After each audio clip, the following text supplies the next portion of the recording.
Todavía nos dura un poco todo el proceso de todo lo que hemos vivido este tiempo atrás. Estamos justo ya saliendo del todo y ya estamos respirando más profundamente, pero la sociedad está impactada por lo que nos ha ocurrido y deseamos que nunca vuelva a pasar y pedimos por favor que hagan ustedes caso a las recomendaciones, que guarden las distancias, que guarden la mascarilla, o que guarden no, que se la pongan y que hagan lo que nos mandan, porque con eso vamos a evitar pues, un rebrote y un mal mayor.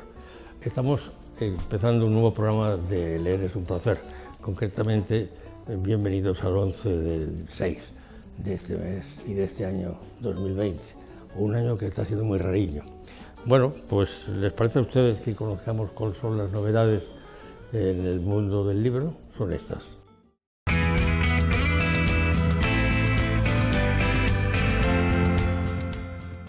La primera novedad de esta semana, Seguiré tus pasos, de Carés Santos, publicado en Destino.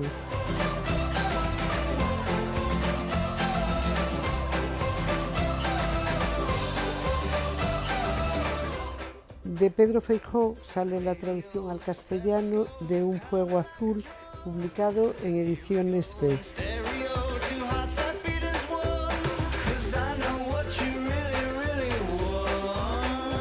Y finalmente, el esperado último libro de Joe Dicker, El enigma de la habitación 622.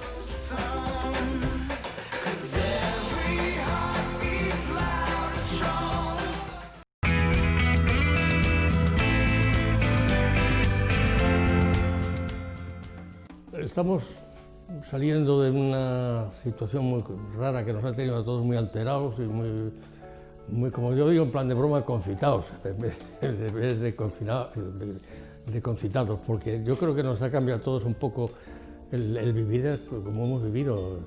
Sobre todo, yo tengo la suerte de que como vivo en una aldea gallega, que es lo mejor que le puede pasar a un ser humano, no me ha perjudicado en absoluto, pero la gente que vive en pisitos pequeños, en centros urbanos, estar metidos toda la familia en una casa debe haber vuelto loco a más de uno. Y yo noto que está la gente rara, todavía no hemos llegado a la paz esa que nos dicen, ¿cómo es? La nueva naturalidad, frases, eslóganes, no lo sé, estamos todos locos. Pero hay un hombre cuerdo que yo le conocí hace varios años, que le admiro, que es un hombre que tiene como profesión pues, la agricultura, el campo, ingeniero de montes, me parece que ingeniero agrícola. Ingeniero agrícola.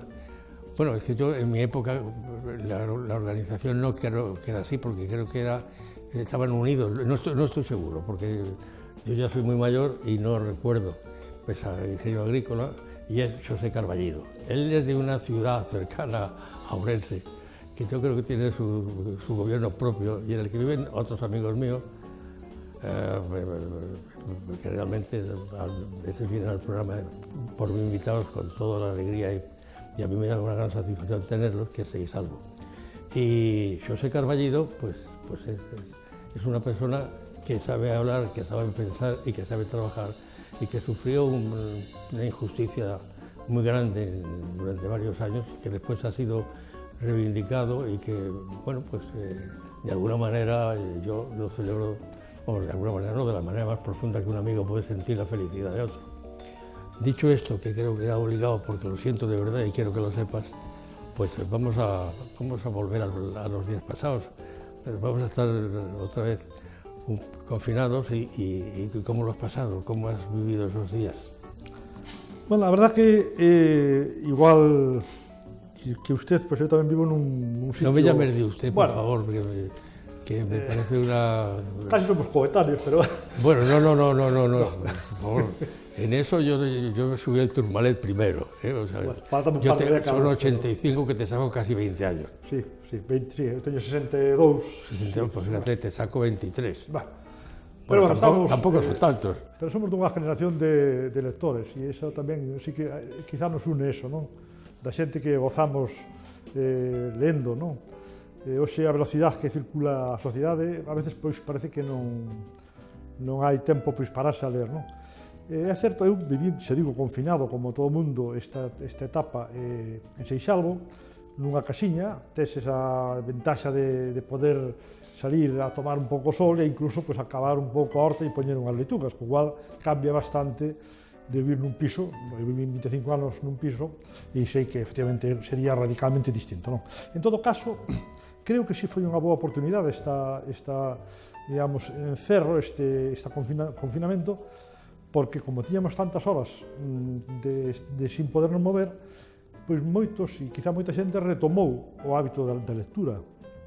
Eu teño moitos amigos, moitas amigas que me estuveron comentando de que, bueno, leeron, volveron a ler, o cual, bueno, pois non hai mal que por bien non venga, non? Por lo tanto, bueno, pois dentro do que hubo que facer, creo que foi necesario e creo que foi útil e, por lo tanto, bueno, pois non hai máis que aguantarse. Ojalá todos os males foran este de ter que quedar na casa, non? Malo, pois, para aquel que tuvo que sufrilo, para aquelas persoas que están pasando mal aínda, pero, por lo demais, a sociedade que non padecimos esa patología, bueno, pues oye, estar cerrado na casa tampouco é un castigo, digamos, como algún parece que se lleve na cabeza unha cousa. Sí, para algunos la crítica que hacen es que al amparo de ese hecho, que es absolutamente positivo, indiscutiblemente, pues se han hecho operaciones que no eran apropiadas y que pero en la vida te hacen críticas por todo, ¿sabes? Sí, siempre, por supuesto.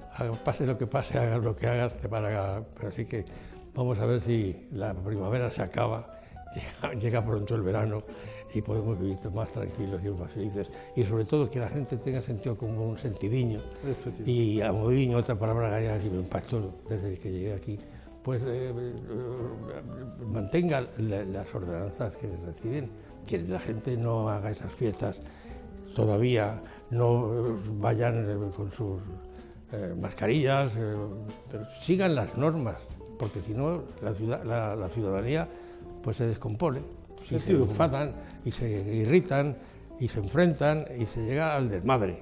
Sentido común, yo creo que es... Sentidiño, si lo tenéis vosotros, ya lo habéis puesto el diminutivo de sentidiño, pero tiene una dulzura el sentidiño que es grande. Bueno, ¿qué libro nos traes ahí?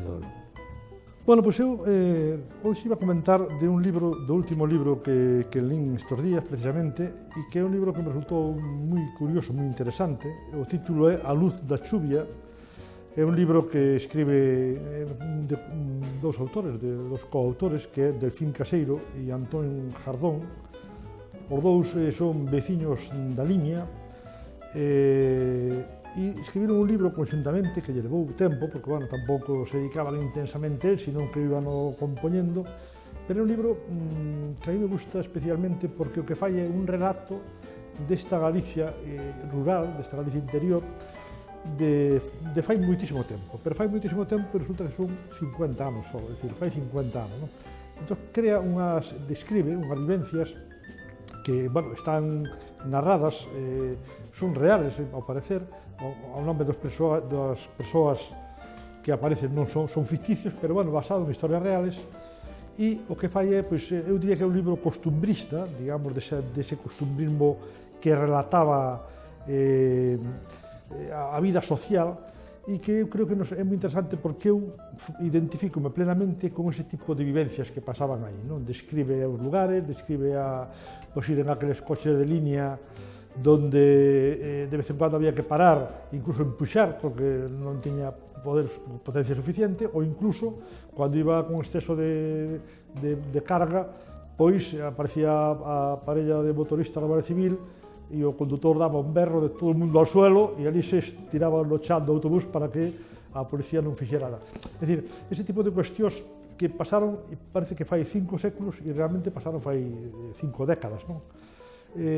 Eu síntome moi identificado, pois eso, con esas paisaxes que describe, con eses vivires. Aí que o fai describe 10 historias, 10 persoeiros, 10 personaxes, que singulares, evidentemente, e eu creo que o título non o describe na parte do libro, pero sí que a luz da chuvia, eu creo que se refire un poquinho a que estas vivencias contadas cando están estes días de chuvia, estes días tristes, a xente séntase alrededor do lume, a mellor empeza a contar e a rememorar historias, non? Entonces, insisto, é un libro moi fácil de ler, é un libro que eu lindo a veces xa agora moi pouco tempo, porque se relé e cada vez que se relé síntese un máis identificado con esa Galicia interior, ese tipo de vivencias. É certo que os personaxes son do máis curioso e logo o sentido do humor de Jardón ou do propio Delfín Caseiro, pois tamén impregna ese leitmotiv para que se faga moi ameno, non? A verdad que é moi curioso, moi interesante. Hombre, no te he querido parar porque me ilusiona lo que estás diciendo, porque tuve el placer de teneros a los dos en el programa y hablamos del libro. Ah, estupendo. O sea, que has coincidido con lo que me contaron ellos y yo no he leído el libro, pero lo tengo.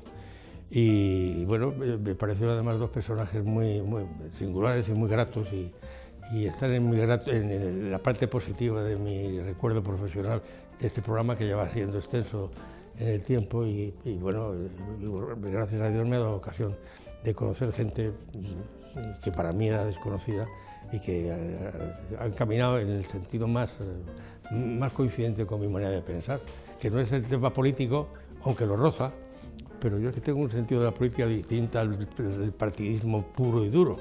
O sea, el partidismo puro y duro pues me parece que es una fórmula pues para funcionar, pero que la bondad, lo bueno, lo conveniente, la humanidad, pues se puede compartir y tiene unos límites más amplios, más. Eu creo que hai espacio para sí, todos, cabemos claro. todos perfectamente nesta sociedade plural, non? Pois alégrome de que non sabía que eles viñan a falar do libro, pero incluso é bon en este momento non desde o punto de vista de que non escribe, sino de que non lee, que son eu neste caso, porque evidentemente eles teñen a súa visión moita máis profunda, quizá do libro, pero eu como espectador, como lector, creo que tamén é importante ver ese tipo de percepción, non? Por lo tanto, insisto, é un libro moi agradable porque os que vivimos aquí moitísimos anos, eu teño, xa digo, 60 e poucos, pero sí que viví esa etapa na que estas historias que conta vexo reflejadas, o cigarrillo que se lía, a historia a veces oscura e tenebrosa de ciertos personajes dos pueblos, das vilas, e, bueno, insisto que eu non sei se eu non son crítico de literatura, ni moito menos, pero creo que ese costumbrismo que hubo a finales do século XIX, principios do século XX, pode ver reflejado outra vez aquí. É dicir, además non é ese realismo posterior que veu que facía unha crítica desa situación, sino que aquí o que fai é unha descripción casi paisajística dese modelo, dese paisanaje e desa paisaxe que rodea o libro. A mí realmente encantoume. Sí, por supuesto. Sí. Ya te digo que estuvieron en el programa y creo recordar, estoy hablando de memoria y a lo mejor me equivoco, pero fue en los últimos días de enero o en febrero, en unos programas de febrero, no lo recuerdo con exactitud. Muy bien, José, pues siempre es un placer hablar con usted, o contigo, como quieras. Yo, desde los años, pues a lo mejor me atrevo a llamar de tú a mucha gente, pero no es por falta de respeto, es por confianza, por cariño, por admiración. Y darle un abrazo a Lalo de mi parte, que es un excompañero al que quiero y admiro. Sí, sí. Y vecino, Lalo Pavón, claro. Manuel Herminio, que también es vecino y también ha sido... Herminio, sí, bueno, también, hombre, el hombre de la guitarra. Le hice venir aquí con guitarra y tocó la guitarra y todo. También le tengo mucho cariño, pero Lalo es singularmente grato para mí. Ha sido compañero bastante tiempo, sí, sí. Hasta que se jubiló y lo recuerdo, lo estaba a mi lado con cariño muchas veces, pero lo que pasa es que yo soy un poco vago y no me muevo de mi pueblo, porque vivo en una aldea que se llama Apica, que pertenece a Vilamarín, que está al lado de la Martiña, que en plan de coña digo que le pusieron la Martiña por mí, pero que no tiene nada que ver, pero vivo feliz allí y bajo muy poco Orense, pero no hay vida social prácticamente ninguna, ¿no? Muy bien, pues muchas gracias por haber venido.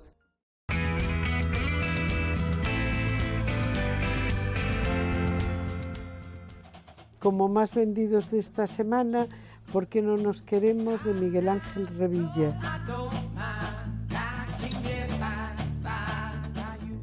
Publicado en Espasa Calpe. La novela histórica de Santiago Posteguillo y Julia retó a los dioses, publicado en Planeta. Y finalmente de Juan Gómez Jurado, La loba negra, que ahora mismo estamos en la 4ª edición.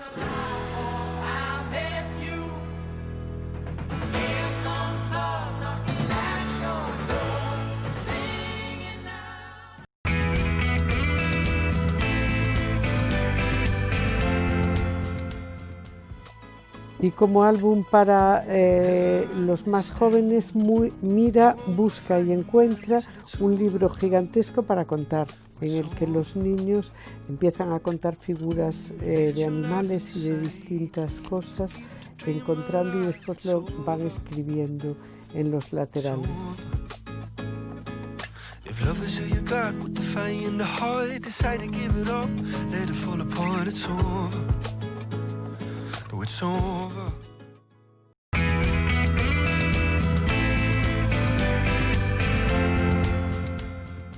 Bueno, continuamos con las mismas cosas que hemos prácticamente sentido y de las que hemos hablado durante estas semanas desde que hicimos el programa. Es un placer. Y para hablar del espíritu general, aparte de hablar de un libro que les voy a presentar a ustedes, que firma la persona con que tengo el placer de encontrarme en estos momentos, el libro se llama El secreto de Fruela y está escrito por un amigo, una persona que tuvo la gentileza de nombrarme a mí embajador de la palabra en el mes de noviembre, que yo no estaba aquí, no pude recoger el premio, pero sí el honor de recibir ese afecto y ese cariño. Es Miguel Mosquera Pans. Este libro ha sido finalista en el Premio de Novela Histórica Jerónimo de Salazar en el año 2019. Aquí lo tienen ustedes y aquí tienen ustedes al autor. Gracias por venir, gracias por hablar de cualquier cosa, porque hablar con Miguel siempre es crear un clima de sana discusión, de buscar la verdad, porque yo creo que lo que más le preocupa a él es eso, no se conforma con la superficie, siempre investiga y te cuenta algo que te hace pensar y que te hace vivir mejor, porque el que piensa vive mejor, a lo mejor más amargado, pero mejor, porque más vale vivir amargado conociendo que feliz como un iluso, como un semoviente, que es lo que tristemente es la mayoría del pueblo español. Creo que estará usted de acuerdo, ¿o no? En parte, como en todo. Pues venga. Primero que nada, hola a todos. Es un placer volver a estar aquí, compartir este espacio tanto con los espectadores como contigo. Y sin duda quedan muchas cosas pendientes de esa embajada de la palabra, de la que espero que fructifique, que den muchas más cosas de sí. Por lo menos ese café que tenemos pendientes desde antes del COVID, ¿no? desde Navidades, si me descuido.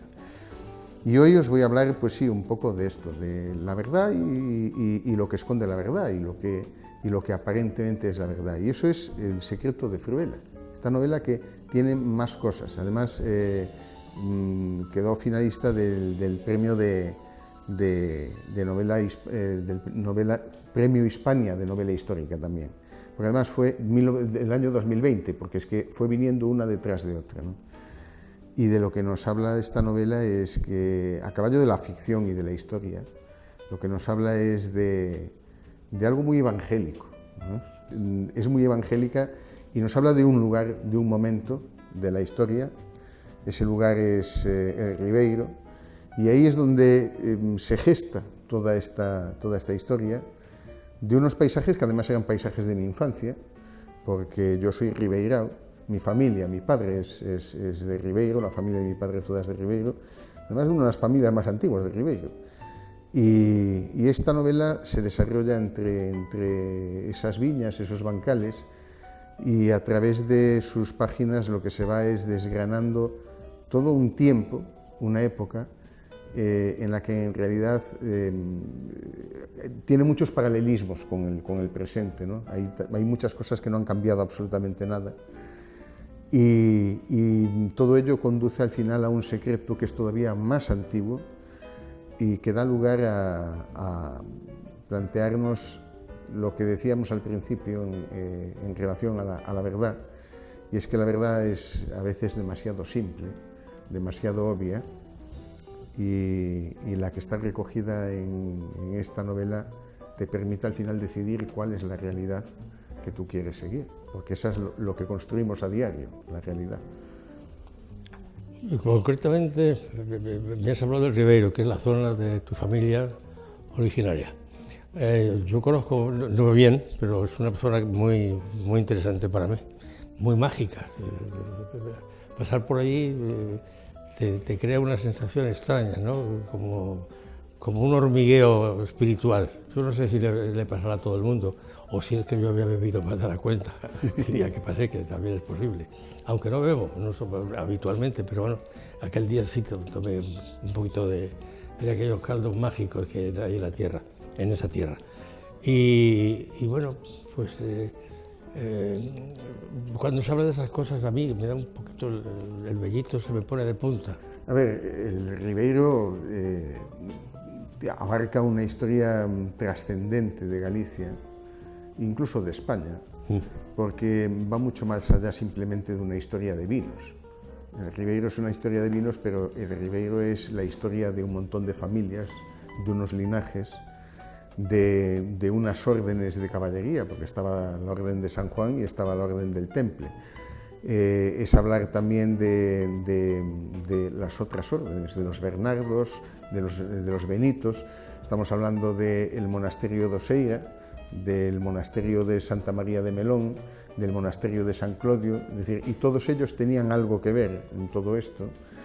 Y estamos hablando de cómo se estructuraba en aquel momento la sociedad, tanto exterior como interior. Es decir, cuando tú, por ejemplo, entrabas en un monasterio, la sociedad se estructuraba de una forma análoga al exterior. Era una sociedad de clases y era una sociedad además muy estratificada. Entonces, de hecho era un reflejo absoluto del exterior, ¿no?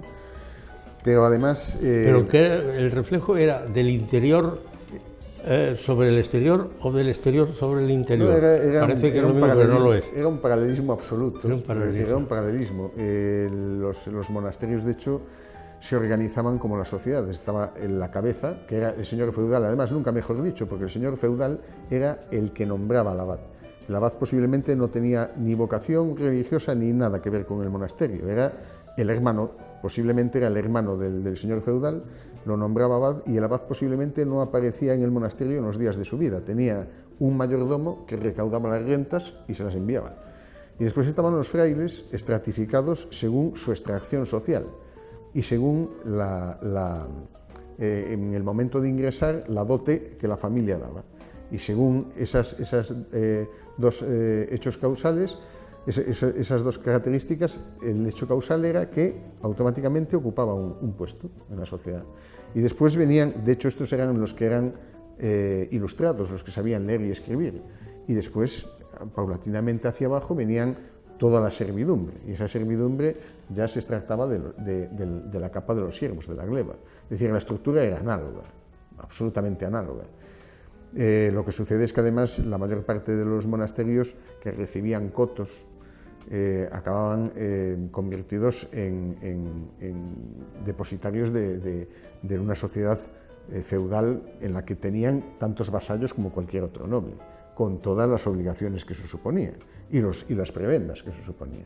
Entonces, realmente era un paralelismo, era un reflejo de la sociedad civil y la sociedad religiosa. No había una diferencia muy grande porque, de hecho, participaban todos de una vida prácticamente idéntica y la religión era un instrumento de poder, es decir, no tenía una finalidad tan espiritual como pueda tener hoy por hoy en una sociedad libre en ese sentido. No, era un instrumento de poder para poder controlar al pueblo y al que no era tan pueblo. Era un sistema de control, simplemente. Pero ese vino, ese Ribeiro, trascendía al propio Ribeiro, porque el vino de Ribeiro no solamente generaba, como cualquier otra economía circular, un montón de dinero, sino que además generaba tributos y además generaba un comercio extraordinario, porque de hecho en Santiago la nobleza de Santiago de Compostela se quejaba de que no podía acceder al vino de Ribeiro por los precios desaforados que tenía, por el valor que tenía. Y ese vino a donde iba era a Inglaterra. Ese vino embarcaba en la bahía de Vigo, embarcaba en Marín, que era un puerto compartido, disputado más que compartido, era un puerto templario disputado entre la Orden del Temple y disputado con la abadía de Oseira. Entre los dos lo disputaban y de ahí salía vino también, el vino de Ribeiro salía hacia Inglaterra, donde iban las mesas de los monarcas ingleses, y así permaneció hasta los conflictos mayores entre las coronas de España e Inglaterra, cuando el Ribeiro se vino por un tiempo para abajo.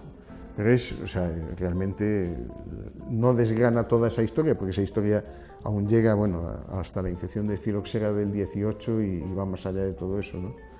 Pero en lo que se refiere a la parte del siglo XII, sí, esta novela recoge todo ese ambiente, toda esa situación. Y nos habla de un secreto final que está recogido ahí. No me lo cuentes porque lo voy a leer. Exactamente. Voy a empezar además esta misma noche, fíjate. Eso espero. Así que te prometo que te lo contaré, te hablaré de tu novela en el plazo de 7 días. Menos, no porque no. Dale. Es que sabes una cosa, que de un tiempo a esta parte la vista se me cansa más de lo antes. Qué suerte. Deben ser los años. Qué suerte tienes, que a mí se me cansa el cerebro. Sí, bueno. No, a mí el cerebro, como nunca no lo he hecho trabajar mucho, pues lo tengo en stand-by. Pero es que yo lo he hecho a hacer.